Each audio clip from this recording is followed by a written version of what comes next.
Hey, what's up? This is Brandon Simmons for BrandonSimmons.biz, and this is my weekly video blog called Bullheaded, a review of the Houston Texans news, as well as a preview of the upcoming game matchups. So, this week, the Texans will be hosting the Los Angeles Chargers after a disappointing loss to the Chicago Bears, which I'll cover. But also, the Chargers are coming off their own disappointing loss to the Jacksonville Jaguars. So, we'll get into all that in just a few. First, let's talk about this Bears loss from last weekend. So there were, quite a few things that jumped out at me when looking at this game, and that I just really took away from this game. And when I was rehearsing this, I had all types of ideas actually going through this. So I think I'll start with the one about the defense. So the defense to me had their first bad game all year. And the defense has played pretty solid. Now, I know that sounds crazy to say, considering that this team is winless right now. They're 0-2-1, however you want to call it, and so obviously you would think like the defense hasn't been doing their job. And I would say that Sunday against the Bears, that was completely true. They did not do their job at all. See, the thing about the defense, it's usually something that their mistakes usually showed up towards the end of the game. In this particular case, it was showing up throughout the whole game. Um, they just could not. They were missing tackles. Number one, I think in the first quarter they missed a yeah. In the first quarter they missed fields in the backfield, and it ended up becoming a 29-yard rush. Um, excuse me. In this particular game, they just could not stop Khalil Herbert. And Herbert, he was a backup for David Montgomery. Montgomery got hurt and had to leave the game, so Herbert took his spot. Late, not late in the game, but late in the in the first half of the game, and he ended up with like 157 yards, including a 52-yard rush in the third quarter. So pretty much the defense just got beat by the run game, and that Chicago offense isn't anything to write home about. But what I'm saying, going into that game, their running backs was it, and it was mostly David Montgomery doing the work. So that's what it was for the defense. But moving on to my other points, um, Pierce, he got some great usage out of him. He had some carries for 80 yards. I believe it was 20 carries for 80 yards, including a touchdown. Um, so yeah, he's improving each week, as everybody can see. So that's definitely a good thing because he's going to be needed, definitely. Um, but also Petrie, since we're talking about rookies, Petrie had a couple picks. Also had a sack. I'm trying to find this pick. I know I wrote it down somewhere, but he had his what I'm saying, he had a great game and everything, and so he was, trying to be a factor. The sack even set us up to go for the win until Davis Mills threw that interception, which is my other point for this game. We blew another chance to win the game, and so first in week one it was Indianapolis. We glaringly had a lead over Indianapolis and could have won that game should we did the things that we needed to do, which was move the ball down the field, score anything. So definitely it was another chance that this game was blown. So um, that'll take us into miscellaneous. Actually, before I go to that, um, I just want to wrap up. Just week three. So pretty much, man. The Texans, it was a frustrating game because the Texans, they looked like they were gonna kind of pull this game out, you know, and that's going into the half.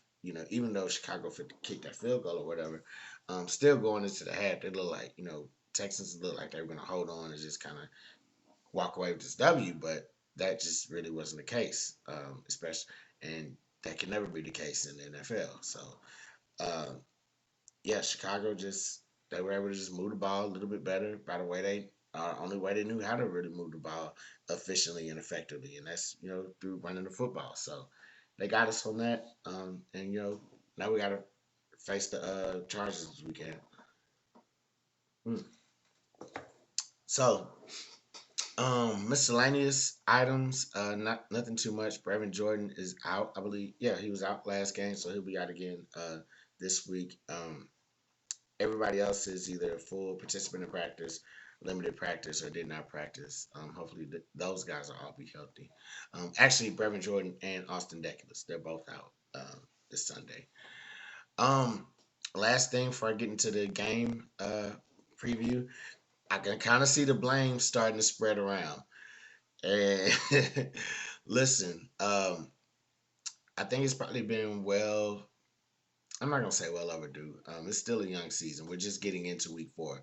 But what I will say is I can kind of see the blame. There's a battle of where the blame should go between Pep Hamilton, the offensive coordinator, and quarterback Davis Mills.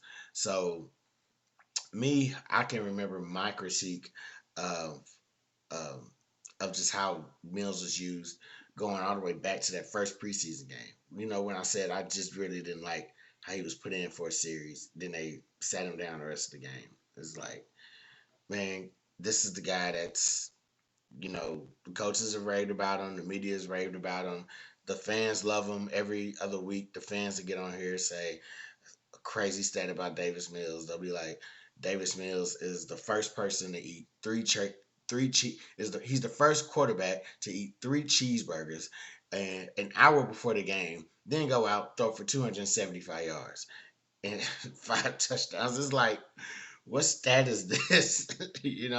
And so I appreciate stats for because they say numbers don't tell the whole story or whatever.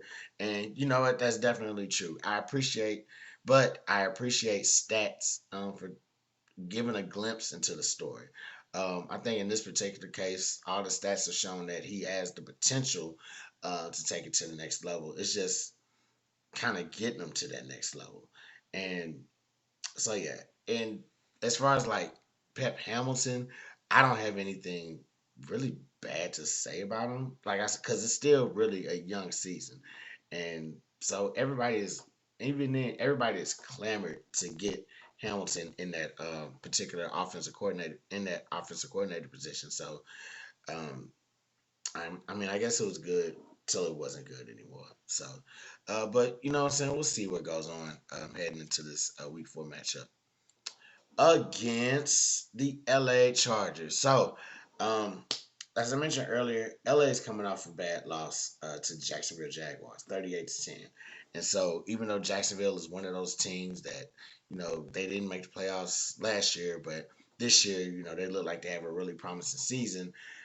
It's still the fact remains that this is not a team that you want to take an L to. So, if the Texans don't want that to happen, here are 3 things that they need to do. Number one, defense should have their bounce back game. So last week, defense could not stop the run for anything. This week, they should be able to. The Chargers are dead last in rushing offense. So hey, this is if you want to get a little confidence booster, go out there and just shut that down. Just what I'm saying, study how they usually obviously study how they're gonna run it or whatever. But what I meant to say is like just shut it down.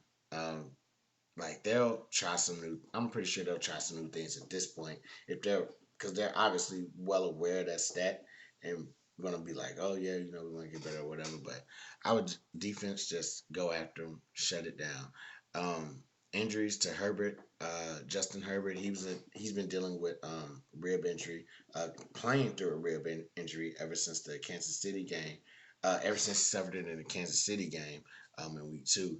Um, Keenan Allen, he's out this yeah, he's out this weekend. He's been dealing with a hamstring issue for like the longest time. So yeah, that's a that's a whew type of thing. They still got Mike Williams over there, so our defense cannot slack up at all. But yeah, injuries to Herbert and Allen.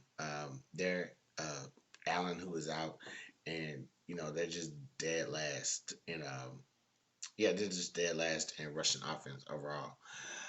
Stick with Pierce. That's my second thing. Number two, stick with Pierce. He's getting better each week. You can see it in like how he runs. He's running with more confidence, more violence. Um, Eventually, we're gonna have to stick with him and kind of run the offense through him. Um, I don't know if now's the right time, but definitely sometime like down the line. If not this year, definitely this should be a standard going into next season. So yeah, he's getting better each week, but he can also provide a boost to this offense. Um, the offense can look stale at times. With Davis Mills, if he overthrows a receiver or something, it can look really, really, you know, like yuck.